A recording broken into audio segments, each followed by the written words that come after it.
Hello fellow dragons, it's Shane from Astral Dragon Gaming and this is time for a review.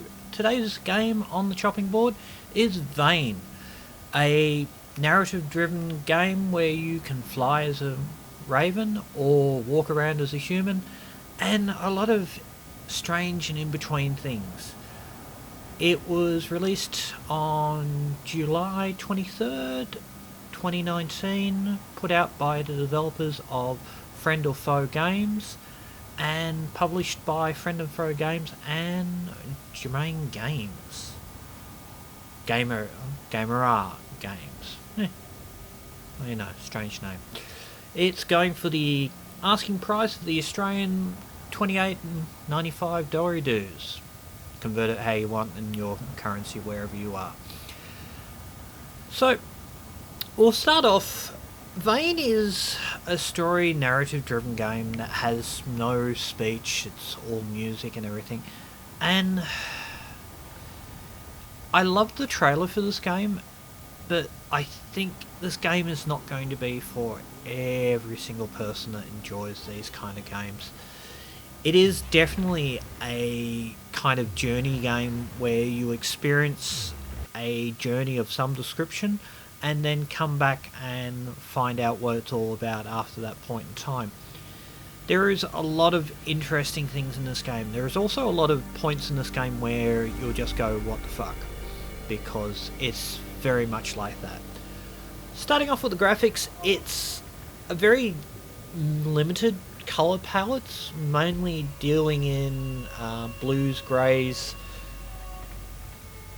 browns and a little bit of the yellows. There's not a huge amount of difference in a lot of it. It's all done in a high def polygon, but unfortunately at times it's very hard to discern where you are and where you aren't in this game, especially when it gets very morphy. And by what I mean by morphy is that a lot of the environment will change and alter as you do certain things. And that's what makes this game kind of a hit and miss. It has a great sort of idea that you're continuing forward on a journey, but there's no hand holding, there's no point where it says, this is what you're going to do. No, it's very much, you're going to do this particular thing and here's what you can do, and just keep on going. It's really a head scratcher kind of puzzle game. It doesn't have a lot of the sort of things that you would expect in a puzzle game. There's no sort of boundaries telling you where you can go, where you can't go. The ability to change from a bird into a human is hit and miss, and you have to do certain things in order to achieve both ends of the means. And I like the game, but at the same time there are a lot of points in this game where it just falls short. The graphics are probably what hurts it the most. It's gone for a very artistic sort of cubism polygon style, where it's a kind of almost mottled changing sort of fabric, in the fact that all the colour palettes for each of the different polygons changes depending on the light, the angle of where they are, or whether they're under morphosis or non-morphosis and stuff like that. Like, it's really interesting and it's really great to watch, but trying to play it, it gets very confusing. It's almost down to the old days of when you had rendered characters and painted backgrounds and it didn't tell you where to go on the painted background. You just kind of had to wing it. And that's what this game's kind of like. A lot of it is an explorative idealism with that graphics constantly changing around you, and it doesn't give any cues unless you're paying attention, like a little shining bright light here, or something that's moving that doesn't make sense why it's moving, or something that's being interacted by NPCs or little birds or anything. All of these things sort of interact and culminate in the whole thing, but at the same time it just is very much a whole mess of colours that's been thrown on the screen and is confusing at times. And also you'll get points where you're completely stuck, which in a game like this where you have to sort of explore and try and move and do things and you become completely stuck with no real idea of where you're going, it's kind of frustrating. And it's the kind of thing that turns people away from a game. A game should be challenging, but at the same time, not ball-breaking difficult that you can't figure out what the hell you're doing. But that's enough of me whinging about how it looks and graphic-wise and whatnot. Let's have a listen to the music and the sound, and that's about all you're going to get, and we'll get back to it on that.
Sound-wise, it kind of reminds me of an 80s movie.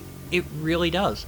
It's got that sort of Sith orchestral sort of movement, and it sounds like a rock ballad from the 80s that's trying to be really strung out, with wind sounds behind it, storm sounds behind it, and just the sound of your lonely wings as you beat around as a bird at points in the game.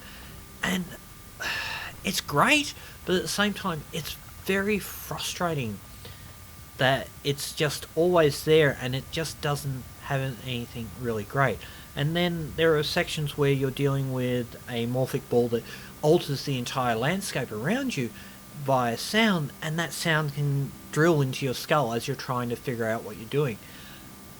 Like, I like it, but at the same time, there is a lot not to like about this. It's just very much in your face, and it's very much over the top sound-wise, but nothing really that makes it memorable.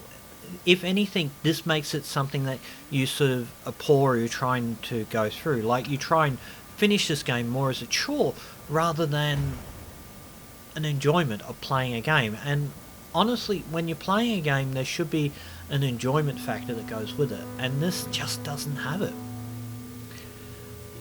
On top of that, the controls. Oh god, the controls. Like, you're just basically using either a mouse, keyboard, or a general controller, and the controls are sluggish, your character is sluggish. Flying is fantastic. I have to admit, the flying really feels involved, and you're feeling in the mood to fly and explore an area when you're doing that. But at the same time, when it comes to the ground movements, or when you're trying to climb or navigate these very, very tricky, almost Picasso Cuberesque sort of designs, where it's just mangled in on each other. It's so confusing. It's so unpleasant to try and move around. And when you get further along into the game, when you get towards the end part of the game, a lot of it is just continuously morphing around you, and it adds to that level of confusion, that level of frustration, that it really makes the game harder than it really needs to be. It's trying to tell the story of a journey from point to end, much like Journey was that kind of thing, but Journey was done well. It had a narrative, it had a structure, it had good purpose to where you're going. This is just, look, you can be a bird, you can be a person, and you can change the environment. Bang, that's it. There's nothing groundbreaking about it. There's nothing that immerses you in this game that gives you the feeling that you want to feel part of this world, part of this game. It feels very isolating. It feels very stark and empty. And I think that's probably what makes this game much worse. Whereas Journey, there was that sensation of movement, that sensation of being part of a world that was really interesting. And this is not. This is bland, empty, lifeless, hollow, almost. It's just like you have more in a Dark Souls game than you have in this game, and that's saying a lot of things. There is no combat. There's just an explorative nature and trying how to figure out different things. And I'm not sold on this game. I'd like to be sold on this game, but at the same time, it really missed its mark. It could have had a lot more to it, like if there was an adversity to the character instead of the adversity of trying to mangle the controls or try and figure out where the hell you're going or anything like that.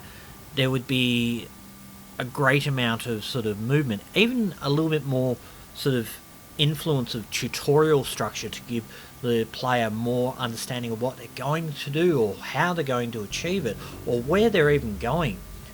All of it is just lost in the miasma of all these moving parts that in a finite world, yes, they make a great adventure game that really sort of pulls the character in and makes them feel part of the world, but at the same time sucks you away from it because of the difficulty, because of the unwieldeliness of the controls and just the confusion that the environment implies around you.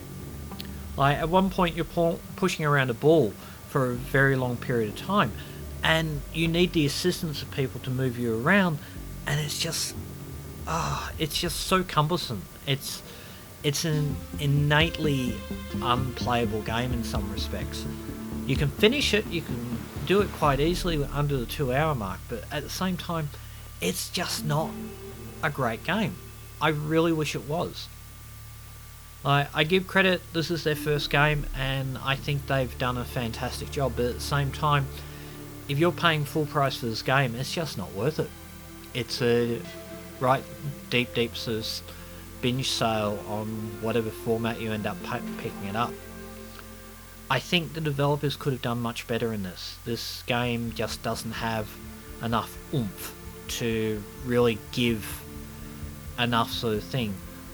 You can say this is like Ico and stuff like that, and you can talk about it, but at the same time, it's very lackluster in comparison to titles like that. Save your money, go spend it on Journey. Save your money, go and play it on the Guardian game. What is it? The game. Even Solved Colossus. That is better. Prey is better than this. And I mean by Prey for the gods, not Prey the actual game that you're a first person shooter on a base in space. But yeah, I'm really kind of frazzed by this game. I wish it was better, but it's not. So anyway, I've been Shane from Astral Dragon Gaming. I do apologise this has been a bummer sort of review, but if a game's no good, a game's no good. You can't get around that. It's simple as that. But hopefully I will find a better game for people to have a look at some point. Other than that, I'll see you on the next video. Bye for now.